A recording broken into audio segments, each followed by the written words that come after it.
ஓம் ஸ்ரீ குருப்யோ நமக. ஹரஹர சங்கர, ஜெய ஜெய சங்கர. தெய்வத்தின் குரல், இரண்டாம் பாகம். அத்தியாயம் வேத சாகை. வேதங்கள் அனந்தம், அதாவது முடிவே இல்லாதவை. வேதாந்தம் என்றாலோ வேதத்தின் முடிவு என்ற அர்த்தம். வேத முடி, ஸ்ருதி சிரஸ் என்றாலும் வேதத்தின் முடிவுதான். முடிவே இல்லாத வேதத்தின் முடிவு என்றால் என்ன அர்த்தம்?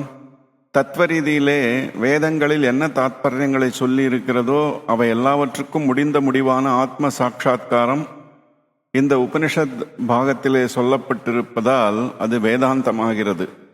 அதாவது வேதத்தின் முடிவான கொள்கையாக இருக்கிறது.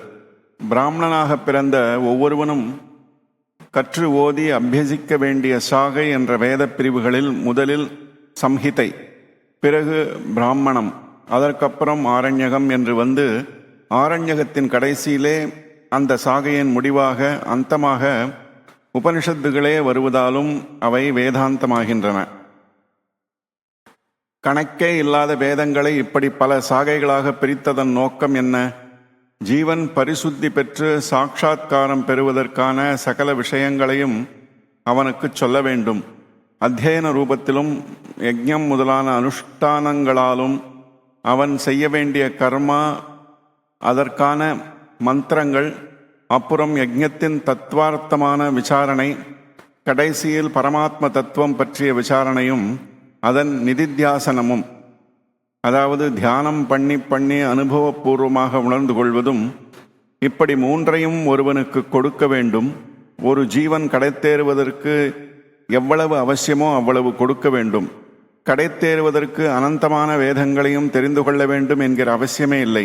அப்படி தெரிந்து கொள்வது அடியோடு சாத்தியமில்லாத காரியமும் ஆகும். பாரத்வாஜர் மாதிரியான மகரிஷிகளும் வேதமலையில் 3 பிடிதான் எடுத்துக்கொள்ள முடிந்தது என்று கதை சொன்னேன் அல்லவா?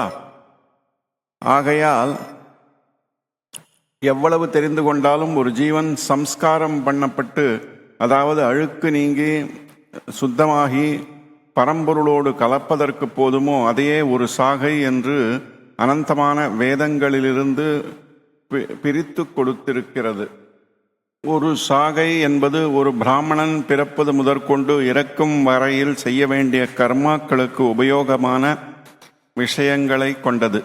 ஒரு சாகையை அத்தியானம் பண்ணி, அதாவது அதன் சம்ஹிதா மந்திரங்களை உருவேற்றி மனப்பாடமாக அத்தியனம் பண்ணி, இந்த மந்திரங்களை வைத்துக்கொண்டு பிராமணத்தில் உள்ளபடி யஜ்ஞங்களை செய்து, அப்புறம் இந்த வெளிக்காரியத்துக்கும் உள் தத்துவத்துக்கும் பாலம் போட்டு கொடுக்கிற ஆரண்யங்களை விசாரம் செய்து, கடைசியில் உள் தத்துவம் மட்டுமேயான உபனிஷத்துகளை அனுசந்தானம் பண்ணி, பிறகு உள்ளும் புறமும் எல்லாம் ஒன்றாகி விடுகிற மோட்ச நிலையை அடைந்து விடுவதற்கு வசதியாக ஒவ்வொரு சாகையும் வகுக்கப்பட்டிருக்கிறது. பக்குவிகள் ஆனால் ஒரே ஒரு மந்திரம் கூட போதும் ஆத்மாவை கடைத்தேற்றுவதற்கு. இருந்தாலும் பொதுவாக ஒரு சாதாரண ஜீவன் பரிசுத்தமாவதற்கு எத்தனையோ கர்மாக்கள், உபாசனை, ஜபம், தியானம் இவற்றை செய்ய வேண்டியதாகிறது. அப்படி ஒரு சாமானிய ஜீவன் கடைத்தேறுவதற்கான அளவுக்கு ஒவ்வொரு சாகையிலும் மந்திரங்களையும் கர்மாக்களையும் தத்துவோபதேசங்களையும் கொடுத்திருக்கிறது. இத்துடன் வேத சாகை என்ற இந்த அத்தியாயம் நிறைவு பெறுகிறது. ஓம் சாந்தி சாந்தி சாந்தி.